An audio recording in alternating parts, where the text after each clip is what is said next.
High students, welcome to everyone. আশা করি প্রত্যেকেই ভালো আছো। তো আজকে আমি আবার একটা নতুন ভিডিও নিয়ে হাজির হলাম। তো আজকে আমরা দ্বাদশ শ্রেণীর গণিতের উপর যে চ্যাপ্টার আছে direction cosine and direction ratio, তো এখান থেকে তোমাদের যে এসএনদের বই তারপর সমলা 3-এর সংক্ষিপ্ত উত্তর প্রশ্নের সমাধান আজকের ভিডিওতে প্রোভাইড করা হবে।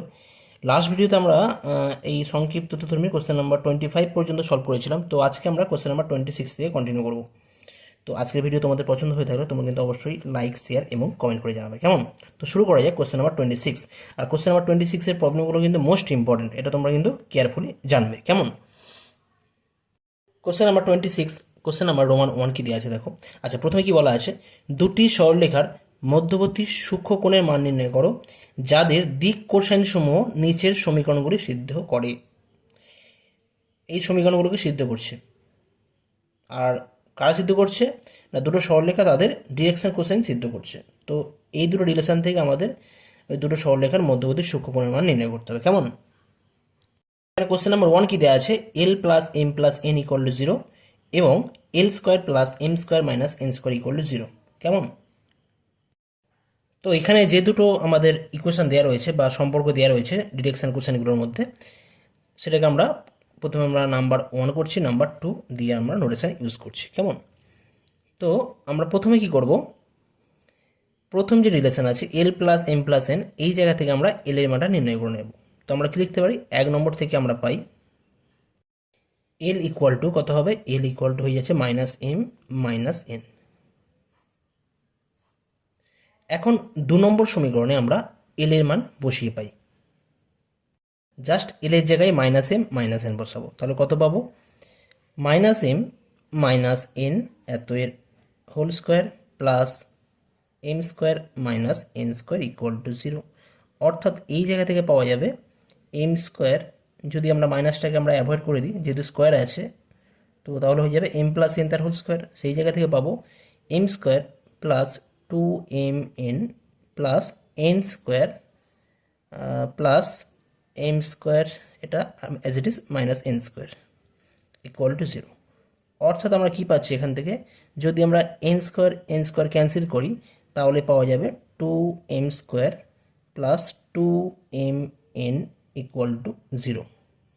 তো এই জায়গা থেকে আমরা লিখব 2m কমন নিলে পাবো m plus n equal to 0। তাহলে এখান থেকে আমরা কি বলতে পারি, অতএব m সমান 0 অথবা m প্লাস n সমান 0 হবে, তাই না? অর্থাৎ এটা কত হয়ে যাচ্ছে, m equal to minus N. অর্থাৎ এখান থেকে আমরা দুটো রিলেশন পাচ্ছি, আইদার m ইকুয়াল টু 0 অথবা m equal to minus N. তো এই যে দুটো রিলেশন রয়েছে, এই দুটো জায়গা থেকে আমরা দুটো সরলরেখার দিক কোসাইন বা দিক অনুপাত কিন্তু নির্ণয় করতে পারবো, কেমন? m সমান 0 হলে আমরা একটা সরলরেখার দিক অনুপাত নির্ণয় করব, এবং m সমান মাইনাস এন হলে সেখান থেকে আমরা অপর একটা সরলরেখার দিক অনুপাত নির্ণয় করতে পারবো। তো যখন m সমান 0 হবে তখন আমরা এই জায়গা থেকে কি পাবো, l সমান কি ছিল, মাইনাস এম মাইনাস এন, তাহলে l ইকুয়াল টু কত হয়ে যাবে, যদি m এর জায়গায় 0 বসে জাস্ট মাইনাস এন হয়ে যাবে, কেমন? এবং আর আর এখানে n কিন্তু nই থাকবে, ঠিক আছে? n সমান আমরা n বলতে পারি, n সমান n বলতে পারি, কেমন? n সমান n বলতে পারি। অর্থাৎ সুতরাং বা বলতে পারি সুতরাং প্রথম সরলরেখার দিক অনুপাত সমূহ হবে কত হবে, এখানে এম এর ভ্যালু কত, 0, কমা এল এর ভ্যালু কত, আচ্ছা সরি আমরা কি লিখি, এল এম করে লিখি, এল কমা এম কমা এন। তো এল এর ভ্যালু কত, মাইনাস এন, এম এর ভ্যালু কত, 0, আর এন এর ভ্যালু কত, এন এর ভ্যালু এনই আছে। অর্থাৎ কত হবে এটা, -1, 0, 1।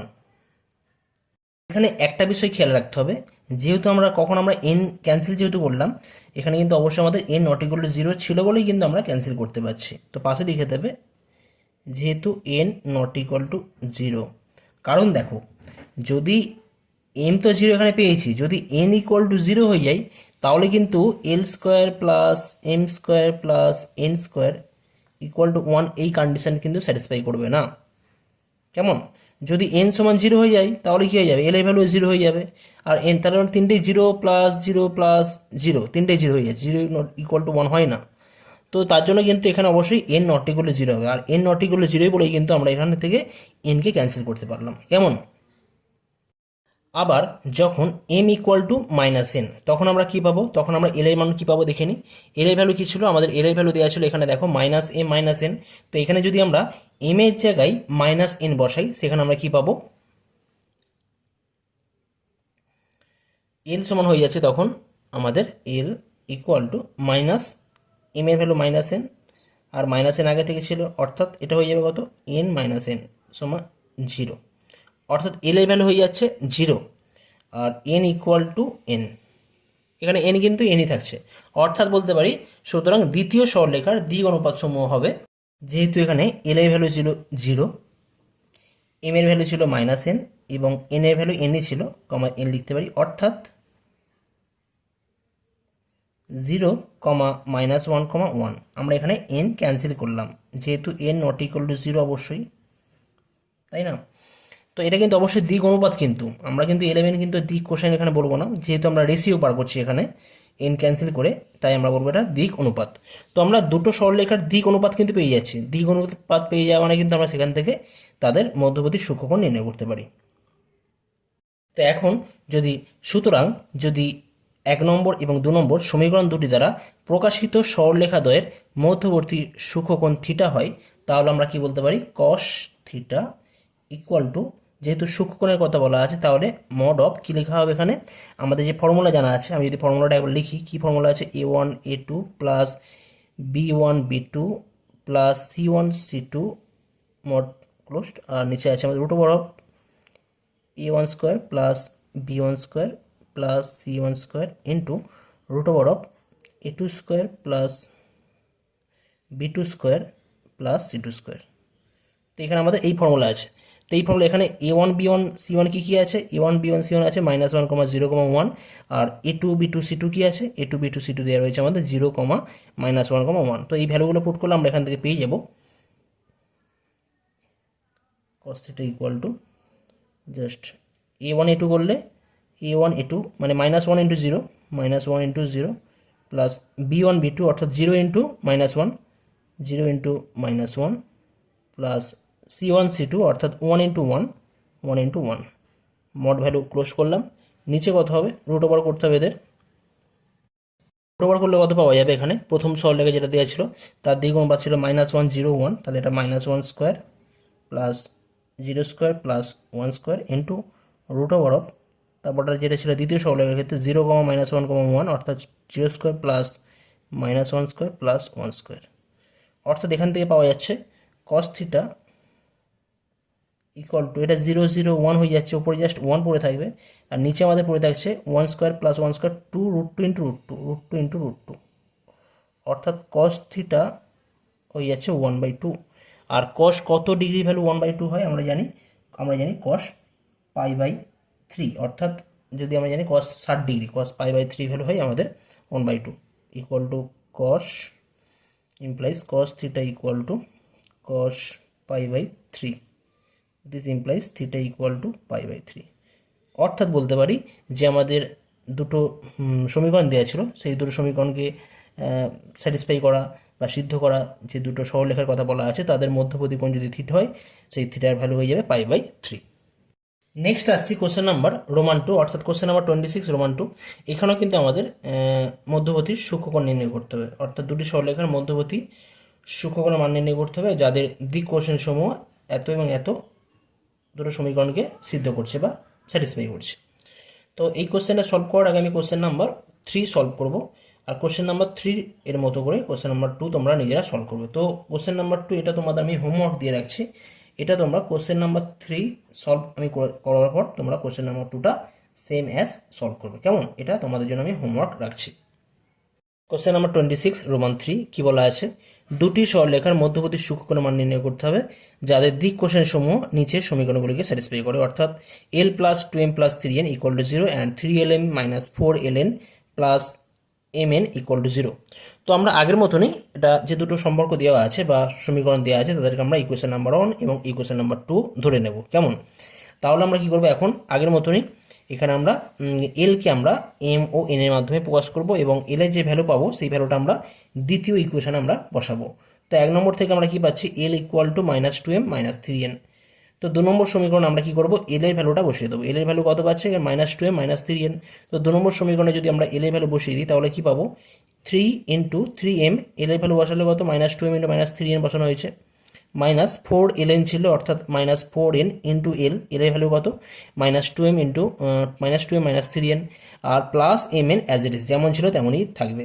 তো এখান থেকে যদি আমরা সিম্পলিফাই করি, সিম্পলিফাই করার পরে তোমরা যদি সিম্পলিফাই করলে এখানে 3 × 2 = 6 -6m² হয়ে যাবে, আর 3m - 3m n করলে পাবো -9mn হয়ে যাবে। আর এখান থেকেও তোমরা কিন্তু ওই 3 × 4 = 12, সরি 3 4 2 = 8, আর এখান থেকে mn পাবে প্লাস 9mn পেয়ে যাবে। কেমন? তো mn টার্মগুলো ক্যান্সেল হয়ে যাবে, এখানে mn টার্মগুলো ক্যান্সেল হয়ে যাবে। তো পড়ে থাকবে জাস্ট m² টার্ম আর n² টার্ম। তো অ্যাডজাস্ট করলে আমরা এখান থেকে পাবো -6m² + 12n² = 0। তাহলে এই জায়গা থেকে যদি আমরা n² দিয়ে ভাগ করি, আর মানে 6n² দিয়ে ভাগ করি, তাহলে এখান থেকে হয়ে যাবে কত না, m²/n² আর -12/6, অর্থাৎ m/n তার হোল স্কোয়ার ইকুয়াল টু কত হবে, m/n whole square equal two 2 হবে। সেখান থেকে বলতে পারি m/n ইকুয়াল টু +-√2, অর্থাৎ m এর ভ্যালু কত হবে, m এর ভ্যালু একবার হবে +√2n, আর একবার হবে n দিয়ে গুণ করা হচ্ছে, আর একবার হবে m এর ভ্যালু -√2n। m এর ভ্যালু হচ্ছে -√2n। তো এখন আগের মতনই যখন m এর ভ্যালু +√2n হবে তখন আমরা l এর ভ্যালু দেখব, আর n এর ভ্যালু তো nই থাকবে। তো সেই বিষয়টা এখানে আলোচনা করা হয়েছে। তো যখন m এর ভ্যালু আমরা নিচ্ছি +√2n তখন l কত হয়ে যাবে, l মানে আমরা কি ছিল, এখানে ছিল -2m - 3n। তো আমরা m এর জায়গায় কত বসাবো, √2n। কেমন? তো m এর জায়গায় যদি √2n বসানো হয় তাহলে কি পাবো, -2√2 - 3√2n - 3n। তো ওই জায়গা থেকে আমরা এনটাকে কমন রাখছি। কেমন? তো এল এর ভ্যালু হয়ে যাবে, যখন m সমান +√2n হয়ে যাচ্ছে তখন এল এর ভ্যালু হয়ে যাচ্ছে -2√2 - 3 × n। আর n এর ভ্যালু কত হবে, n ইকুয়াল টু কিন্তু এখানে nই থাকবে।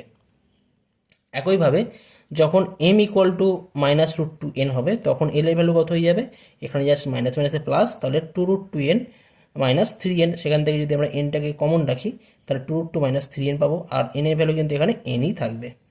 তাহলে আমরা এই জায়গা থেকে বলতে পারি অতএব সরলরেখা দুটির দিক অনুপাত সমূহ হবে যথাক্রমে, প্রথমটার ক্ষেত্রে কি বলবো, এটা এল এর জন্য আমাদের যেমন দিক অনুপাত কেমনভাবে লেখাই আমরা, যে আমাদের অর্ডার আছে এল এম এন, সেই অর্ডারই কিন্তু লিখতে হবে। এখানে কিন্তু এম এল এন এই অর্ডারে লিখবো না, আমরা এল এম এন এই অর্ডারে লিখবো। তো এল এর জন্য কত আছে, -2√2 - 3n, -2√2 - 3n। এল এম এর জন্য কত আছে, √2n, আর এন এর জন্য কত আছে, এন আছে।